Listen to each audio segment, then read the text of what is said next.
Okie dokie. I normally would have done more stuff today, but you got the Stanley Cup final preview. You got the St. Louis Blues. I just got to leave those as the main ones on the channel and leave it. But I wanted to talk about jerseys. But first, I wanted to reveal something that Yvonne and I are working on. I ordered a set of absolutely huge decals or decals, and we've started putting them on plastic. Now, there's no way I can magnet sheet these. No chance. But when it's all 31 teams, I start putting those on the board. I'm upping my game, so to speak, with when I do my videos. Really large logos. Because, hey, it's kind of fun. So, while we work on those giant logos and whatnot, you guys will just have to stay tuned. I really think it'll be fun when I do previews, season previews, and the logo is that large on the screen.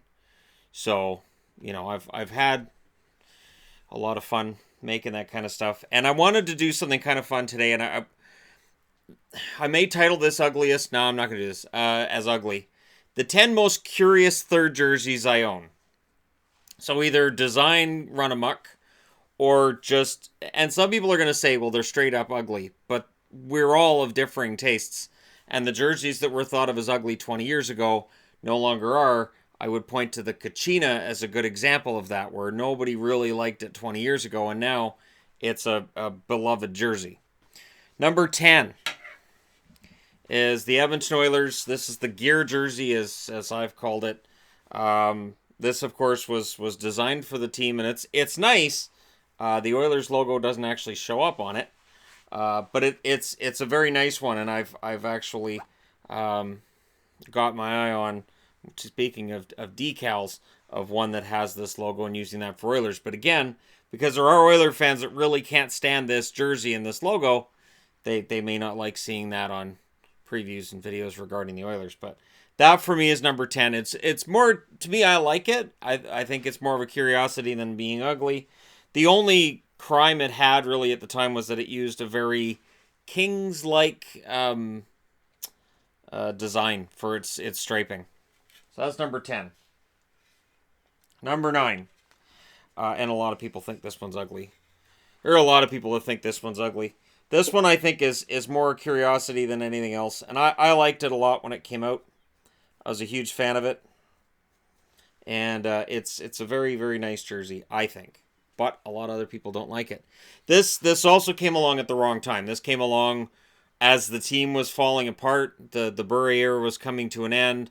94 was in the rearview mirror, and these jerseys were worn by Canuck teams that weren't very good. And the numbering on the back was also a curiosity, and just in general. I'm using this one. I do have one that a subscriber sent me as well, but I keep this one in the collection due to the fact that this was one that my mother bought me for Christmas a couple years ago. So, so that's number 9, and I know there's a lot of people think it's ugly. Now, for me, ugly, number 8, and I had to have it, and I laughed pretty hard when I got it, and it's anytime that Tampa Bay uses bolts. I get that that's the nickname that the fans give the team, and that's a name they've used for a long time, but I still think it's ugly. I was going to get the blue one too, but the price never came down. They had one on full moon jerseys, and the price just never came down on it, and I couldn't do it. Even though it was an authentic and it was size 52, which is big for me, but I thought, I could pull it off, but no, this is the only bolts that I have, and that's number 8. Number 7, also ugly, also a word mark, Sens, because they're the Senators. At least this one's got the logo on the sleeve. Oddly enough, the logo is actually starting to wear on this one, which is weird because I've barely worn it. It's not like I go out with my Sens jersey and I'm like, hey, I'm all Sensed up. So this is number 7. It is ugly. Even the striping is weird. The striping is really bizarre on this. And the Sens are a team that has bizarre striping at the best of times. So that's number 7. Number 6, because I have a thing with word marks, and this is definitely ugly. And for Islander fans, they'll find it ugly for a whole other reason. But to me, it is... it's ugly, but I'll be darned if Mets colors they don't work. They don't work as on an NHL jersey at all. That's what this revealed, was that the Mets would have made ugly jerseys. That was kind of what they were going for here, and it just doesn't work. So I had to have it when it came out, because if you fold it just right, it says slanders and slander and lander. A lot of things you can do with this. It's just really lazy anagrams, really. There is no other real reason for this to exist. I may wear this at a meetup at some point, because I think it'd be kind of fun to have my Tavares, which has 3-layered twill. Like, it's a 3-layered, like it's really nice lettering and numbering, but since it's Tavares, yeah, no actual fans of the team are gonna wear it. Number 5. Why not? Now, people are gonna say, wait, Shannon, why isn't that number 1? Oh, because this isn't my countdown of my favorite jerseys. This is ugliest and just most curious. And to me, this is not that ugly of a jersey. I know, people think I need my eyes checked when I say it. I don't think this is an ugly jersey. I think this is a fun jersey that's in my collection, thanks to a very generous subscriber who purchased it for me, because I wasn't going to buy it from Jersey Baron at that price. I couldn't do it. And it is a absolute... I think it's gorgeous. I do. And I still remember that Gretzky had to wear this. The font for the numbering and the lettering is just awful.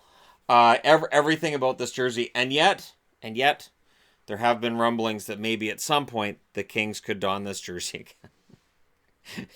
See, it's like I said, anything that's ugly right now, any jersey you look at in the NHL right now and you say, man, that sure is ugly. 20 years from now, your kids are going to be like, I want that jersey, Dad. And you're going to be like, you kids are crazy. This is why I never wanted to have kids. And then your kids will be like, you didn't want to have kids? And then it's a whole awkward conversation from there. Number 4. It just plain ugly. And the funny thing is, when I got this jersey, I had a channel at the time, and I was like, you know what? It's not that bad. It's also not that good. It is. And it's funny because it really looks like, with the blue, it makes it look like they're wearing capes. Really crappy capes. And it is an ugliness. It is. And I remember when these jerseys were debuted by accident, on purpose. Steve Ott standing there wearing that jersey, sort of like, I get to wear this year. Yay me. It was a funny post. Number 3, and I got this one recently. Jersey Finder on Twitter found this one for me, and so I picked it up. And I'll tell you what, I love this jersey. When I actually do the jersey countdown, which is coming up, this will feature as one of the higher ones on the countdown. But my God, it's ugly. This with the desert, that is absolutely just...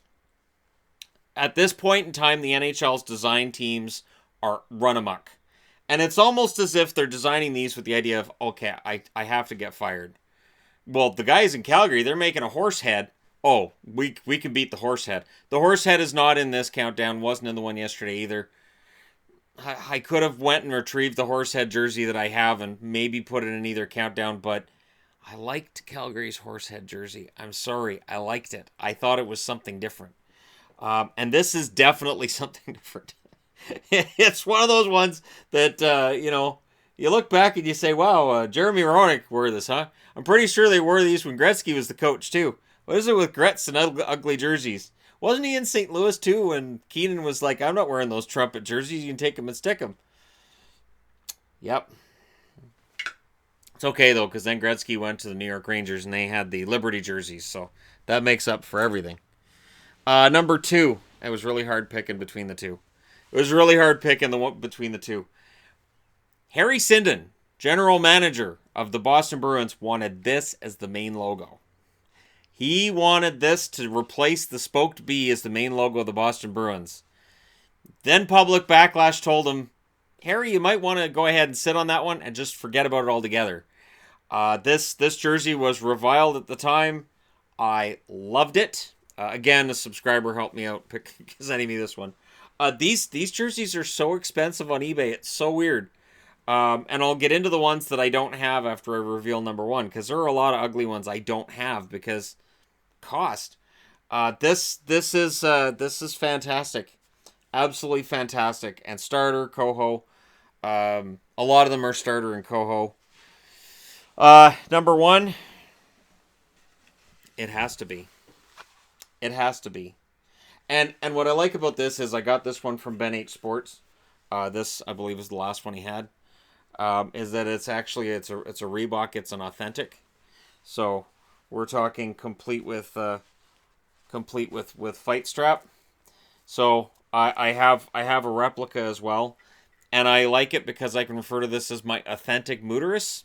This is a Dallas Stars jersey that does not have the Stars logo on it. Not technically.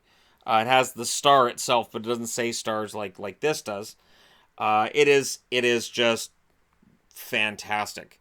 And the authentic Mooterus is one of those pride and joy items. Now, I don't have the Lightning Storm jersey, which is historically ugly and hysterically ugly as well. I don't have the Nashville Predators mustard jersey with the cat facing you in a terrifying, horrifying manner.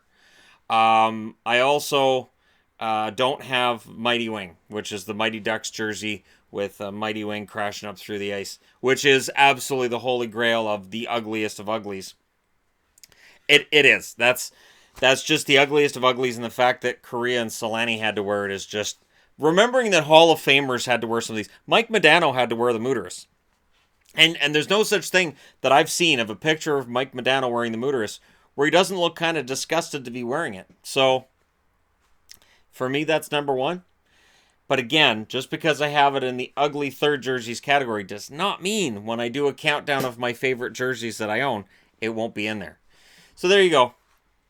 Just a little collection video and just a little top 10 list of my favorite ugly / curious third jerseys. Because they're not all ugly, it's just a curiosity. Honorable mention goes to this right here. So an honorable mention to the Calgary third jersey. And I thought about putting it in the top 10, but I already had so many word marks. I'm like, no. And I don't dislike that one either. I think that one's actually not too bad. That one's all right. Wait, did I put that in the right? I did not put that in the right spot. Can't strand it with the wrong team. Can't do that.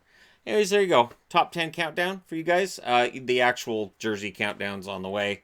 I've got all the jerseys in place that I want to start said countdown, and I've got a spreadsheet which after I'm done the countdown, I may very well make a copy of and make it publicly viewable for people to look at and go, oh, look what he's got in his collection.